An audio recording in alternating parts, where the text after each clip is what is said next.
karomat, hurufat katanya. Hayal. Hurufat.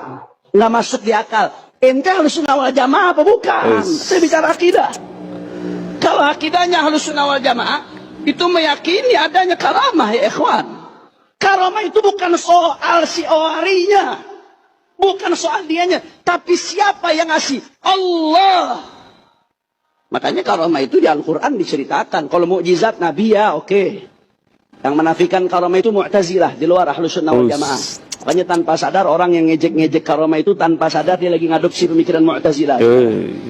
Di Al-Quran ada kisah karamah, bukan Nabi, hamba Allah saleh, Ashabul Kahfi. Walabithu fi kahfihim 300. Assalamualaikum warahmatullahi wabarakatuh. Waalaikumsalam. Alhamdulillahi rabbil alamin. Allahumma salli ala Sayyidina Muhammad wa ala ali Sayyidina Muhammad, amma ba'd. Tuan-tuan dan puan-puan yang mulia, kami mendapatkan pesannya di WhatsApp. Assalamualaikum, tolong jelaskan karomah apa yang benar, bukan khurafat. Baik. Jadi apa itu karomah, apa itu khurafat? Khurafat itu artinya cerita palsu atau dongeng yang tidak masuk akal dan tidak sesuai dengan akidah Islam. Itu khurafat. Yang kedua, karomah. Karomah itu kejadian yang luar biasa, yang di luar akal, yang luar biasa terjadi kepada hamba Allah yang saleh dan kekasih Allah Subhanahu wa taala, bukan nabi dan rasul ya. Kalau nabi dan rasul itu namanya mukjizat. Apa perbedaan karomah dengan khurafat? Perbedaan karomah dengan khurafat simpel sebetulnya. Kalau karomah, dia menekankan kepada tauhid. Jadi kita mendengar atau mengetahui kejadian yang luar biasa, yang ditonjolkan di situ adalah kuasa Allah Subhanahu wa taala, bukan kelompok, bukan individu. Biasanya karomah itu keluar dalam rangka keperluan dakwah. Ya. Jadi menyuruh kepada ketauhidan. Jadi kalau karomah itu dia bercerita tentang kebesaran Allah, kekuasaan Allah. Bukan condong mengkultuskan individu, mengkultuskan kelompok-kelompok tertentu. Ya, tapi condongnya kepada tanda-tanda kebesaran Allah Subhanahu wa taala. Nah, sedangkan khurafat itu lebih condong kepada syirik.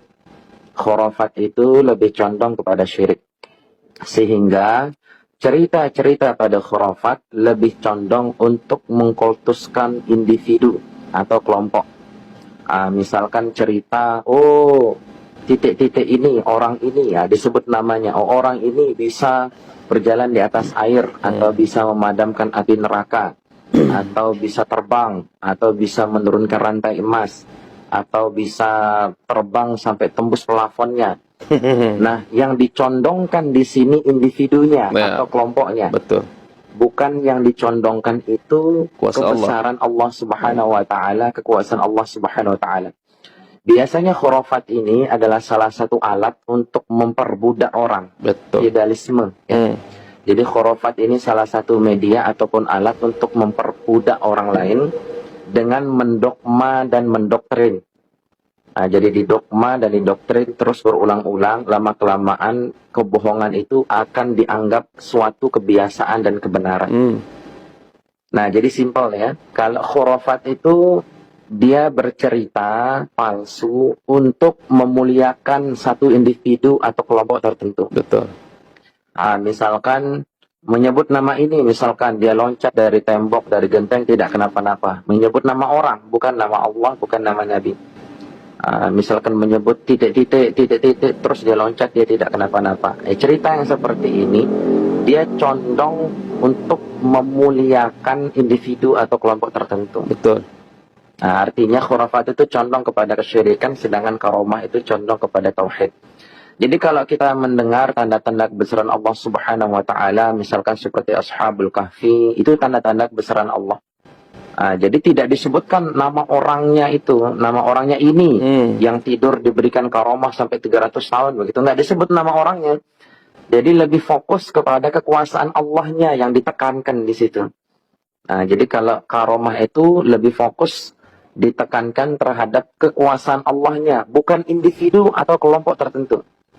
Ya, jadi seperti itu ya. Simpelnya seperti itu. Jadi kalau kita mendengar suatu kejadian yang luar biasa, simpel aja. Kalau cerita itu lebih condong memuliakan individu atau memuliakan suatu kelompok, terus menggeser posisi Allah Subhanahu wa taala, posisi Rasulullah sallallahu alaihi wasallam, maka bisa dipastikan itu khurafat. Tapi kalau itu karomah, dia akan lebih condong kepada mentauhidkan Allah, menceritakan tanda-tanda kebesaran Allah, dan dalam rangka keperluan dakwah Islamiyah, bukan memuliakan kelompok tertentu, keturunan tertentu, atau individu tertentu. Jadi seperti itu ya. Wallahu a'lam bishawab. Assalamualaikum warahmatullahi wabarakatuh. Padahal